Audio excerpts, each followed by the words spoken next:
Penyebaran COVID-19 di Indonesia seiring meningkatnya angka kematian membuat pemerintah terus melakukan testing dan tracking sebagai salah satu langkah preventif membatasi penyebaran virus tersebut. Banyak cara yang digunakan oleh pemerintah dalam melakukan testing dan tracking, seperti memperbantukan anggota TNI dan Polri dalam melakukan pelacakan atau partisipasi masyarakat dalam pelacakan. Selain dengan cara manual, pemerintah pun melakukan pelacakan secara digital yang dirasa dapat memudahkan untuk mengidentifikasi dan mendeteksi penyebaran COVID-19. Salah satu sistem digital yang terus didorong pemerintah untuk melaksanakan proses digital tracking sebagai cara menekan laju penyebaran COVID-19 adalah menggunakan aplikasi Peduli Lindungi. Aplikasi Peduli Lindungi ini adalah salah satu aplikasi yang dibuat pemerintah pada awal tahun 2020 yang digunakan sebagai cara untuk membantu pelacakan COVID-19. Peduli Lindungi merupakan aplikasi yang sudah terhubung dan datanya sudah terintegrasi dengan sistem dan database yang ada di Kementerian Kesehatan sehingga dapat mempermudah melakukan identifikasi dan deteksi. Menteri Komunikasi dan Informatika Johnny G. Plate mengatakan, aplikasi Peduli Lindungi akan mengintegrasikan data vaksinasi COVID-19 untuk membantu layanan transportasi udara, juga pemantauan zona risiko di seluruh Indonesia. Sementara itu ada beberapa manfaat penting dari aplikasi ini. Salah satunya adalah penambahan fitur QR Code check-in untuk masyarakat yang melakukan perjalanan dengan mengakses fasilitas publik. Melalui penambahan fitur-fitur tersebut, masyarakat turut berperan aktif memberikan informasi yang dibutuhkan untuk pemutakhiran kebijakan penanganan COVID-19. Selain itu, aplikasi ini juga akan mengintegrasikan hasil rapid test antigen atau PCR yang dilakukan laboratorium juga fasilitas pelayanan milik pemerintah secara real time. Melindungi dengan Peduli Lindungi. Itulah pemirsa topik dialog COVID Today hari ini. Peduli Lindungi atau pedulilindungi.id adalah laman resmi dan aplikasi atau platform yang dikembangkan untuk membantu instansi pemerintah menghentikan penyebaran COVID-19. Salah satu fungsi Peduli Lindungi untuk memudahkan tracing. Namun tentu bukan hanya itu pemirsa, masih banyak fungsi lainnya. Kita akan membahasnya, menelaah lebih jauh. Bersama saya sudah terhubung Chief Digital Transformation Officer Kementerian Kesehatan Republik Indonesia, Setiaji. Selamat sore Pak Setiaji, apa kabar? Salam sehat Pak. Selamat sore Mas Doni, Alhamdulillah sehat. Ya baik Pak Setiaji, ini pertanyaan pentingnya adalah soal urgensi menggunakan aplikasi Peduli Lindungi bagi masyarakat. Sekedar untuk bisa selamat masuk ke mal sajakah atau bagaimana menjelaskannya ini Pak Setiaji? Ya. Oke, jadi ada dua sisi ya yang kita juga bisa lihat dan manfaat dan urgensinya. Pertama dari sisi pemerintah. Pemerintah bisa melakukan tracing tadi yang sudah disampaikan oleh Mas Doni secara digital dalam rangka tentunya untuk menghentikan penyebaran COVID-19. Nah kemudian juga bisa menghilangkan, ini kan banyak sekali ya kasus-kasus pemalsuan baik hasil tes lab maupun juga sertifikat vaksin yang menjadi syarat pelaku perjalanan. Nah selain itu juga sebagai sarana penyebaran informasi sekaligus edukasi mengenai COVID-19, mengenai zonasi persebaran COVID-19. Nah, kemudian untuk masyarakat dan private sektor, selain tadi yang sudah disampaikan untuk bisa masuk ke dalam mal ataupun juga melakukan perjalanan, jadi kita juga menerapkan ini bukan hanya di mal tetapi juga perjalanan darat, laut, dan udara, serta untuk mengakses tempat-tempat publik seperti hotel, mal, restoran, dan lain sebagainya. Dan tentunya juga dalam rangka untuk mencegah kebocoran data pribadi ya. Jadi tidak perlu repot-repot cetak kartu vaksin ataupun hasil lab test.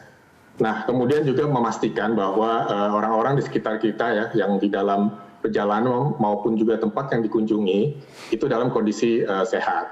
Nah, selain itu juga memastikan bahwa jumlah pengunjung di suatu lokasi ataupun venue tadi tidak melebihi kapasitas maksimalnya karena dihitung secara digital dan tentunya juga sesuai dengan prokes.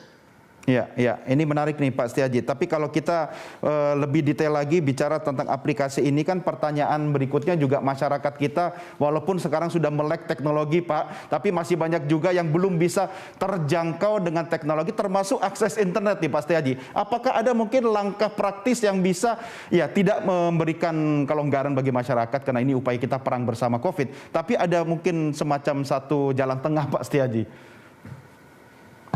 Ya, jadi selain Peduli Lindungi, kami juga sudah berdiskusi dengan platform-platform lain ya, seperti transportasi online, Gojek, Grab, dan sebagainya, terus kemudian juga e-commerce, termasuk juga dengan layanan e-money, bank, dan lain sebagainya. Nah, itu bisa juga mengakses data-data Peduli Lindungi. Jadi tidak harus menggunakan Peduli Lindungi, tetapi API-nya kita buka dengan berbagai platform tersebut. Jadi ini sangat terbuka luas dengan platform yang memang sudah biasa digunakan oleh masyarakat. Ya. Nah, satu sisi juga yang dilakukan di bandara, itu juga bisa dilakukan dengan self-check mandiri ya. Sehingga nanti keluar QR code dari semacam mesin kios. Nah, itu juga salah satu pemikiran nanti apabila tidak memiliki handphone. Ya. Ini menarik Pak Setiaji, Anda mengatakan tadi aktivitas kita di bandara juga sudah disupport oleh platform Peduli Lindungi. Nah, secara teknis sendiri warga juga perlu tahu bagaimana pengintegrasian antara platform ini kemudian dengan keperluan masyarakat melakukan aktivitas di bandara untuk perjalanan udara, Pak Setiaji. Ya, jadi untuk perjalanan udara ditambah dengan hasil lab test. Nah, hasil lab test ini dari lab-lab yang sudah terhubung dengan sistem di Kementerian Kesehatan. Jadi kurang lebih ada 700 lebih lab-lab yang terafiliasi dengan Kemenkes. Datanya itu langsung masuk ke sistem kami dan kemudian masuk juga ke dalam Peduli Lindungi. Sehingga setiap orang yang melakukan perjalanan tersebut harus menunjukkan QR code yang ada di dalam Peduli Lindungi tadi, ataupun kita sebut paspor digital ya.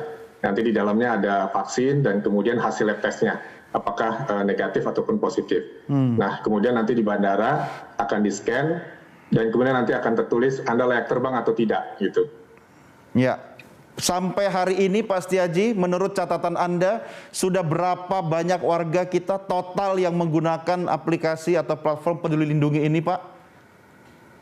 Ya, jadi Peduli Lindungi ini kan ada dua platform. Satu adalah web, tadi yang sudah disebut pedulilindungi.id, dan kemudian ada yang di aplikasi yaitu Play Store dan App Store. Nah, hingga saat ini kurang lebih 21 juta user yang sudah mendownload aplikasi Peduli Lindungi, dengan rata-rata user aktifnya itu 1,4 juta user, jadi kurang lebih 20 juta user lah per bulan. Itu yang untuk mengakses web, dan kemudian 1,2 juta pengguna itu per harinya untuk yang mengakses aplikasi. Dan saat ini tentunya cenderung meningkat penggunaannya setelah diberlakukannya Peduli Lindungi sebagai akses masuk ke berbagai mal dan transportasi tadi.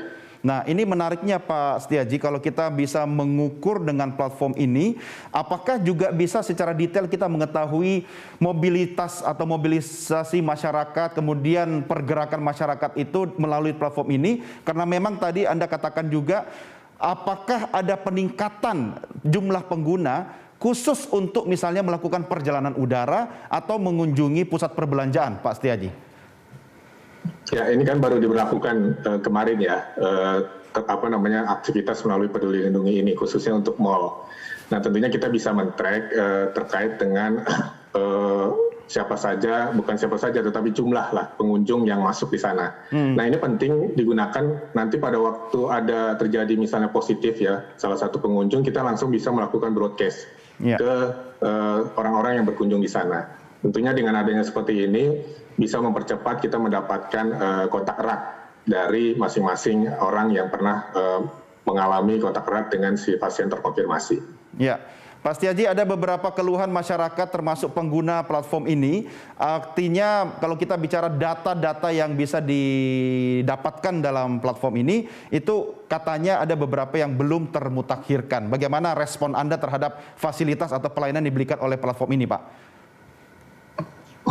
Ya, biasanya itu terjadi karena vaksinnya tidak tercantum di dalam aplikasi Peduli Lindungi. Nah, di Peduli Lindungi itu kita juga bisa melakukan cek terlebih dahulu dengan cek mandiri pedulilindungi.id, memastikan bahwa vaksin sertifikatnya ada di sana. Terus kemudian kalaupun tidak, di sana juga harus, biasanya itu masalahnya karena tidak memasukkan nomor telepon ataupun NIK yang benar ya. Di dalam aplikasi Peduli Lindungi. Nah, jika ada permasalahan lagi, Anda bisa melakukan ataupun meng-email di dalam kontak yang ada di dalam website tersebut ya, untuk mendapatkan pertolongan dari helpdesk kita juga.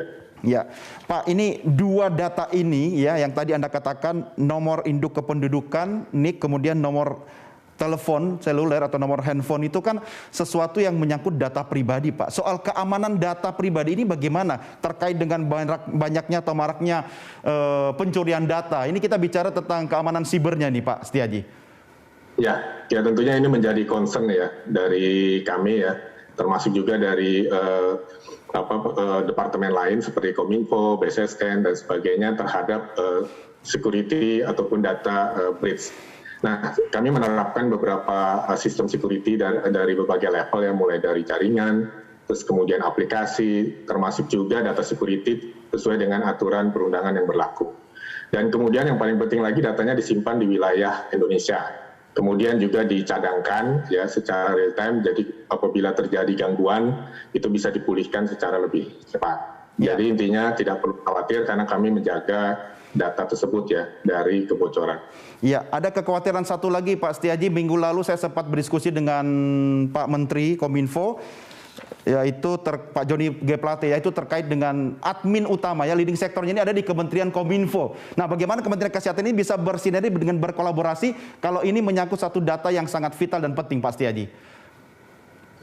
Ya, pertama sistem ini juga dikembangkan bersama ya dari Kominfo, Kemenkes dan juga dari Menko Marves. Nah, kami sebagai wali data yang memberikan akses data kesehatan, tentunya juga memiliki kewajiban untuk melindungi data-data tersebut. Jadi beberapa hal kunci di sini adalah kolaborasi dan kemudian juga menangani secara bersama-sama. Jadi kami bergandeng tangan, bukan hanya dalam rangka untuk aplikasi ini bisa dikembangkan oleh satu institusi, tetapi juga dikembangkan secara bersama. Dan tentunya dalam rangka untuk menangani COVID. Ya, ini penting Pak ya, kerjasama lintas sektoralnya. Tapi satu hal yang menarik Pak, sebelum siaran atau dialog kita langsungkan, beberapa rekan juga tadi sempat mencoba untuk melakukan login atau mendaftar melalui aplikasi. Ada beberapa opsi Pak, yaitu dengan menggunakan email atau nomor telepon seluler. Dan ada kesulitan ketika menggunakan email, lebih mudah menggunakan ponsel, nomor ponsel. Komentar Pak Setiaji sekaligus menjawab beberapa keraguan masyarakat terkait dengan edukasi platform ini Pak. Ya, memang di sini akan ada model notifikasi ya. Ketika mendaftar akan lebih cepat menggunakan nomor telepon karena langsung di SMS ke nomor tersebut untuk key-nya ya. Nah, kalau dengan email ini agak lebih lambat karena harus melalui jalur email. Jadi kami sarankan memang menggunakan SMS karena jalurnya lebih cepat. Oh iya, oke. Artinya ya, secara teknis ya Pak ya, lebih memudahkan ya Pak ya? Iya. Baik, betul. Terakhir dan Pak, satu Pak. Nanti kan, ya gimana Pak Setiaji? Ya nanti kan juga ada platform lain ya, jadi tidak harus tergantung dengan aplikasi Peduli Lindungi, tetapi juga ada yang saya sebutkan dia dengan menggunakan platform online, platform aplikasi lain dan sebagainya. Ya, Anda bisa membaca arah pertanyaan saya yang terakhir terkait dengan sinergitas dengan platform yang lain itu, pelindungan datanya bagaimana Pak Setiaji? Ya, tentunya yang kita kirimkan itu bukan identitas pribadi ya, tetapi adalah status. Apakah boleh masuk ataupun tidak masuk. Jadi hanya itu saja. Jadi kita tidak mengirimkan data pribadi ke setiap layanan. Dan kemudian kita juga secara ketat akan memonitor dan secara perjanjian kerjasamanya apabila ada pelanggaran langsung kita cut. Jadi kita tidak akan kasih lagi data. Baik, Pak Setiaji, terima kasih sudah bergabung berdiskusi bersama kami. Tetap semangat dan salam sehat selalu Pak Setiaji. Sampai jumpa.